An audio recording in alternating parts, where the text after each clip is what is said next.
एक छोटी सी स्कूल की किताब पर लिखा एक नाम और बरसों पुरानी नफरत एक पल में आंसुओं में बह जाती है। क्या होगा जब मिहिर को पता चलेगा कि जिन बच्चों को वो अनजान समझकर प्यार कर रहा था वो दरअसल उसी का अपना खून है। आज का एपिसोड रिश्तों के टूटने और फिर जुड़ने की एक ऐसी भावुक दास्तां है जहां एक पिता का पछतावा और एक दुश्मन की चाल आमने सामने होगी। आइए देखते हैं इस धमाकेदार शुरुआत में क्या हुआ। तो शुरुआती सीन में हम देखते हैं कि अक्षय की कॉपी पर अंगद वीरानी का नाम पढ़ते ही मिहिर हैरान रह जाता है। उसके सामने सच आ चुका होता है कि ये दोनों प्यारे बच्चे उसके अपने बेटे अंगद की निशानी है।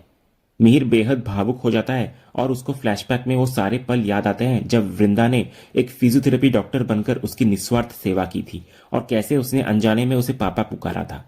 मिहिर को फिर अपनी पिछली गलतियों का गहरा एहसास होता है और उसकी आंखों में आंसू आ जाते हैं। फिर इधर मिहिर अपने जज्बातों को काबू में रखकर बच्चों से उनकी कहानी का अंत पूछता है तो बच्चे बताते हैं कि कैसे लव कुश अंत में राम जी के पास जाते हैं और अपनी दास्तां सुनाते हैं, जबकि राम जी को पता ही नहीं होता कि वे उनके अपने बच्चे हैं। इधर मिहिर भी बच्चों को देखकर कहता है कि उसे भी ये कहानी पता है और अनजाने में वो अपनी ही जिंदगी का सच बयां कर देता है कि उसे भी नहीं पता था कि ये बच्चे उसी के हैं। इसके बाद जब वृंदा मिहिर को एक्सरसाइज की याद दिलाती है कि वो एक्सरसाइज करना ना भूले तो मिहिर मुस्कुराते हुए कहता है कि अब वो जल्दी ठीक हो जाएगा। वो वृंदा को बताता है कि उसके हाथ में 2 रामबाण लग गए हैं जो राम जी के तीर की तरह कभी खाली नहीं जाते। तभी वृंदा इस गहरे इशारे को समझ नहीं पाती, लेकिन मिहिर के लिए उसके पोते पोतियां ही अब उसकी सबसे बड़ी ताकत बन चुके हैं। यहां हम देखते हैं कि खून का रिश्ता कितना गहरा होता है। मिहिर को भले ही सच पता चल गया हो, लेकिन वो अभी इसे जाहिर नहीं करता, बल्कि उन पलों को जी लेना चाहता है। एक दादा के लिए उसके पोते पोतियां किसी रामबाण इलाज से कम नहीं होते। दूसरी तरफ हॉल में नीचे रणविजय फोन पर बात कर रहा होता है। तभी अक्षय की गेंद से उसका फोन नीचे गिर जाता है। तभी रणविजय गुस्से में अपना आपा खो बैठता है और बच्चे को पकड़कर चिल्लाने लगता है। इतने में वृंदा आकर माफी मांगते हुए बच्चों को ले जाने की कोशिश करती है, लेकिन रणविजय उन्हें पहचान लेता है। रणविजय को समझ आ जाता है कि ये अंगद के बच्चे हैं और वो थेरेपिस्ट कोई और नहीं बल्कि वृंदा है। वो ताना मारता है कि वृंदा ने घर में घुसने के लिए चाल चली है। वो वृंदा को डराने और बेइज्जत करने लगता है। तभी मिहिर वहां आ जाता है। इधर रणविजय इसे एक मौका समझता है और मिहिर के सामने वृंदा का सच खोलने की कोशिश करता है। वो मिहिर को उकसाता है कि इस लड़की का मास्क हटाकर देखें। रणविजय यह साबित करना चाहता है कि वृंदा अपनी पहचान छुपाकर धोखा दे रही है। वृंदा अपमानित महसूस करती है और रोने लगती है। रणविजय से विनती करती है कि वो तमाशा ना करे। इधर रणविजय सोचता है कि मिहिर भड़क जाएगा, लेकिन होता इसका ठीक उल्टा है। जब रणविजय वृंदा को झूठी सहानुभूति देते हुए टिश्यू देता है तो मिहिर का गुस्सा फूट पड़ता है। मिहिर गुस्से में रणविजय का कॉलर पकड़ लेता है। वो सबके सामने दहाड़ते हुए ऐलान करता है कि वो जानता है कि ये कौन है। ये उसकी बहू है और ये उसके पोते पोतियां हैं। मिहिर रणविजय को अपनी बहू और बच्चों से दूर रहने की सख्त चेतावनी देता है। वो रणविजय को याद दिलाता है कि इस घर में अगर कोई बाहर का है तो वो खुद रणविजय है। मिहिर फिर उसे धक्के मारकर वहां से हटने को कहता है। यहां हम देखते हैं कि खून का रिश्ता सारे पर्दों को गिरा देता है। मिहिर ने न सिर्फ सच को स्वीकार किया बल्कि अपनी बहू के सम्मान के लिए ढाल बनकर खड़ा हो गया। एक पिता का यह रूप दिखाता है कि परिवार की रक्षा के लिए वो किसी भी हद तक जा सकता है। इसके बाद रणविजय को धक्का देने के चक्कर में मिहिर का संतुलन बिगड़ जाता है और वो गिरने वाला होता है, लेकिन ऐन वक्त पर वृंदा उसे थाम लेती है। इधर बच्चे भी दौड़कर उसे उसकी बैसाखी देते हैं। ये पल रिश्तों के एक नए अध्याय की शुरुआत करता है। इसके बाद वृंदा जब मिहिर को संभालते हुए उसको सर कहती है तो मिहिर उसको सर कहने से रोक देता है और उसे पापा कहने का हक देता है। वो खुद को दोषी मानता है और हाथ जोड़कर माफी मांगता है। वृंदा उसको रोकने की कोशिश करती है और पूछती है कि क्या उन्हें सच पता था। तो मिहिर बताने लगता है कि उसे कुछ नहीं पता था, लेकिन भगवान ने इन मासूम बच्चों के जरिए उसे सब कुछ बता दिया। वृंदा इधर सफाई देती है कि वो बिना मर्जी के यहाँ नहीं आना चाहती थी, लेकिन मजबूरी थी। पापा की तबीयत की वजह से उसे आना पड़ा। तो मिहिर उसको चुप करा देता है और कहता है कि गलती उसकी थी जिसने घर की लक्ष्मी को ही निकाल दिया था। वो सब कुछ ठीक करने के लिए एक मौका मांगता है। इसके बाद मिहिर अपनी गलतियों को सुधारने के लिए एक बड़ा कदम उठाता है। वो तुरंत चावल का कलश मंगवाता है और वृंदा और बच्चों को बाहर खड़ा करता है। वो खुद उनकी आरती उतारता है और टीका लगाता है। फिर वो वृंदा को पूरे हक के साथ कलश गिराकर अंदर आने को कहता है। इधर वृंदा के लिए ये पल सपनों जैसा होता है। वो घर में कदम रखते ही भावुक होती हुई नजर आती है। जब वो आशीर्वाद के लिए झुकती है तो मिहिर उसे वो आशीर्वाद देता है जो उसे बरसों पहले मिलना चाहिए था। एक पिता का झुकना और बहू को उसका सम्मान लौटाना यह साबित करता है कि गलतियां सुधारने के लिए कभी देर नहीं होती।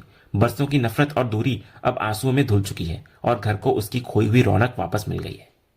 दूसरी तरफ शोभा गौतम के घर से निकल रही होती है। तभी गौतम भी बैग लेकर आ जाता है। शोभा को उम्मीद जगती है कि गौतम घर लौट रहा है, लेकिन गौतम साफ कर देता है कि वो मुंबई सिर्फ काम के सिलसिले में जा रहा है, शांति निकेतन नहीं। शोभा थोड़ी निराश होती है, लेकिन खुश भी होती है कि कम से कम फ्लाइट में भाई के साथ वक्त बिताने को मिलेगा। अगले सीन में चौल पर अंगद अपने काम में मशगूल होता है। वो हथौड़े से कुछ काम कर रहा होता है। तभी बच्चे आकर उसको बुलाते हैं पीछे से, लेकिन वो ध्यान नहीं देता। वो बिना देखे अक्षय को कील मांगता है, लेकिन बच्चे चुपचाप खड़े रहते हैं जानबूझकर। तभी पीछे से मिहिर आकर उसके हाथ में कील थमाता है। उस स्पर्श को महसूस करते ही अंगद सिहर उठता है। वो पहचान जाता है कि यह हाथ उसके पिता का है। इस एहसास से उसके हाथ से हथौड़ा गिर जाता है, जिसकी आवाज सुनकर तुलसी भी बाहर आ जाती है। इधर मिहिर को देखकर तुलसी भी हैरान रह जाती है। फिर अंगद अपनी नाराजगी की वजह से पीछे नहीं मुड़ता तो मिहिर अपने बेटे के सामने लाचार होकर खड़ा होता है। वो अंगद को बचपन की याद दिलाता है और पूछता है कि क्या वो अपने पिता की एक गलती माफ नहीं कर सकता। वो हाथ जोड़कर अपनी बड़ी भूल के लिए माफी मांगता है। तो ये सुनकर अंगद खुद को रोक नहीं पाता और फूट फूट कर रोते हुए पिता के गले लग जाता है। इधर दोनों को रोता देखकर बच्चे मासूमियत से पूछते हैं कि ये लोग रो क्यों रहे हैं, इन्हें तो खुश होना चाहिए। तो इस सवाल पर सबके चेहरों पर मुस्कान आ जाती है और तुलसी बाप बेटे के इस मिलन को देखकर सुकून महसूस करती है। इधर सालों की नफरत और दूरी एक पल में पिघल गई। ये मिलन सिर्फ दो लोगों का नहीं बल्कि एक टूटे हुए परिवार के जुड़ने का संकेत है, क्योंकि बाप और बेटे के आंसुओं ने सारे गिले शिकवे धो डाले हैं। अगले सीन में अनंतिका ने परी को स्कूल में बुलाया होता है उसे पिकअप करने के लिए। इधर परी को लगता है कि अजय और अनंतिका के बीच सब ठीक है, इसलिए वो उन्हें बधाई देती है और कहती है कि वो उसके लिए बहुत खुश है। लेकिन अनंतिका एक बहुत बड़ा और चौंकाने वाला सच बताती है। वो कहती है कि वो लड़की बहुत लकी होगी जिसे अजय प्यार करेगा, और फिर वो परी को बताती है कि वो लकी लड़की परी ही है। परी हैरान होकर इनकार करती है, लेकिन अनंतिका उसको समझाती है कि उसने खुद देखा है कि अजय के दिल में आज भी सिर्फ और सिर्फ परी के लिए जगह है। अनंतिका एक बहुत गहरी बात कहती है कि हम किसी को चाहते हैं, इससे ज्यादा बड़ी बात यह है कि कोई हमें चाहे। वो परी को नसीहत देती है कि वो अपने अतीत के गिल्ट को छोड़कर अजय के सच्चे प्यार को अपना दे, क्योंकि किस्मत उसे दूसरा मौका दे रही है। फिर अनंतिका अपनी खुशियों का त्याग करके वहां से चली जाती है ताकि परी और अजय एक हो सकें। इधर अनंतिका का बड़प्पन और त्याग दिल छू लेने वाला होता है। उसने अपनी खुशियों से ज्यादा अजय और परी के सच्चे प्यार को अहमियत दी। अब परी के सामने अपनी किस्मत को अपनाने और एक नई शुरुआत करने का रास्ता साफ होता है।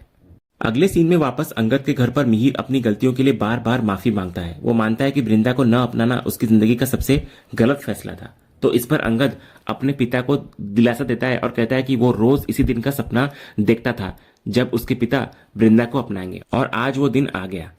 तभी मिहिर तुलसी की तरफ देखकर कहता है कि वो अपनी सारी गलतियां तो नहीं सुधार सकता, लेकिन एक नई शुरुआत करना चाहता है। वो कहता है कि उसने वृंदा का गृह प्रवेश करवा दिया है और अब वो अंगद से कहता है कि अब उसकी बारी है। फिर मिहिर अंगद को अपने असली घर शांति निकेतन वापस चलने का न्योता देता है। तो अंगद ये सुनकर भावुक होता हुआ नजर आता है, क्योंकि उसके कान बरसों से ये शब्द सुनने को तरस रहे थे। इधर मिहिर के बार बार कहने पर अंगद एक बहुत बड़ा और सख्त फैसला लेता है। वो मिहिर के साथ जाने से मना कर देता है। अंगद साफ शब्दों में कहता है कि शांति निकेतन तब घर था जब वहां उसकी मां थी। अब क्योंकि मां वहां नहीं रहती तो वो घर भी घर नहीं रहा। अंगद ऐलान करता है कि वो वहीं पर रहेगा जहां उसकी मां रहेगी, क्योंकि वो मां के बिना खुश नहीं रह सकता।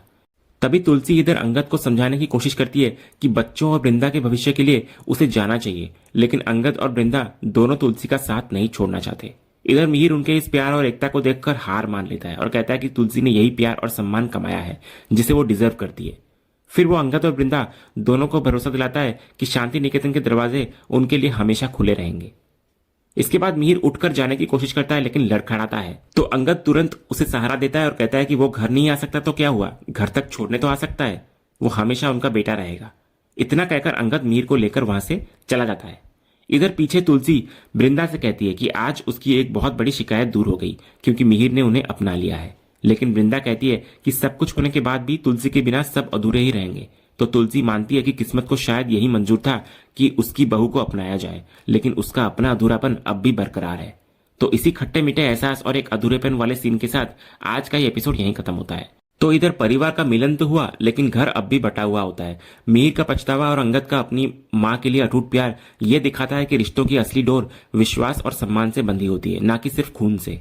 तो दोस्तों, आज का ये एपिसोड का अपडेट आपको कैसा लगा, अपनी राय हमें कमेंट बॉक्स में जरूर बताएं। अगर आपको आज का ये वीडियो पसंद आया हो तो वीडियो को लाइक करें और शेयर करें, और हमारे चैनल को सब्सक्राइब करके बेल आइकन जरूर दबाएं, ताकि क्योंकि सास भी कभी बहू थी के अगले धमाकेदार एपिसोड का अपडेट आपको सबसे पहले मिले। धन्यवाद।